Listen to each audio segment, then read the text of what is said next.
the dollar steadying after the impact from S&P's warning that it could cut the US's credit ratings was short-lived, and as investors bought into the dollar ahead of the EU bank stress test results, which are due later this afternoon. What are you reading of the kind of movement we're seeing on the euro-dollar front?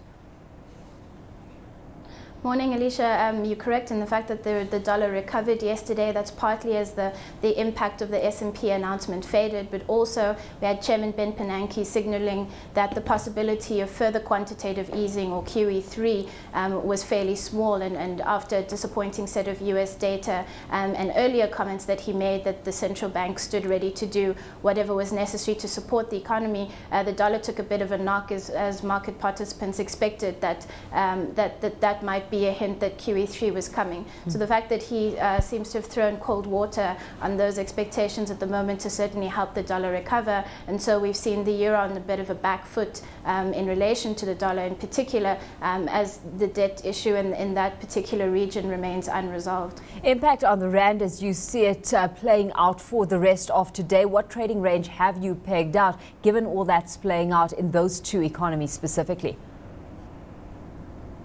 Well, the developments internationally certainly have had an impact on the rand. We saw the rand drift weaker yesterday in line with just general risk aversion, which was affected all risky assets. In addition, we also had some domestic issues that played into the rand's movements. We had disappointing mining data, also had strike disruption that might have weighed on investors' minds.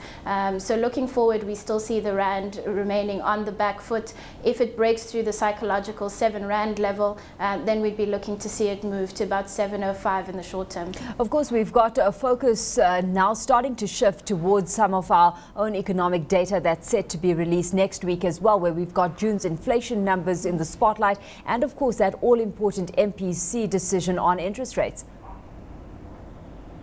Absolutely, and from now on out, we would expect the rand to start to take this cue largely from developing inflation expectations, or expectations of what the SARB might do next week. Our view remains that interest rates will remain on hold for the remainder of this year. We still see the first interest rate hike taking place next year in the first quarter. And as far as inflation is concerned, for the June numbers, we do see them ticking higher.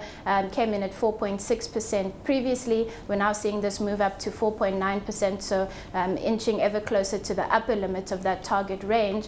But nevertheless, once you consider growth concerns, and particularly now in light of ongoing strike activity, that is likely to have quite a severe impact on South Africa's GDP prospects for this year, we think that those considerations will, for the meantime, continue to outweigh the effect of mounting inflation.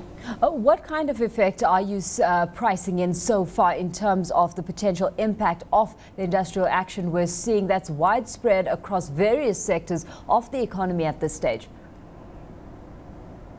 Well, Alishia, a lot of that will depend, of course, on how long it goes on. We're seeing the strike in the fuel sector already beginning to have an impact. There are concerns that it could have a significant impact on mining production, where fuel is quite an important addition to that process. Already we have reports in Gauteng that filling stations are beginning to run dry. And if the strikes continue much longer, you're certainly going to see that impact reflected in mining production numbers and manufacturing production numbers, very similar to the situation that we had last year.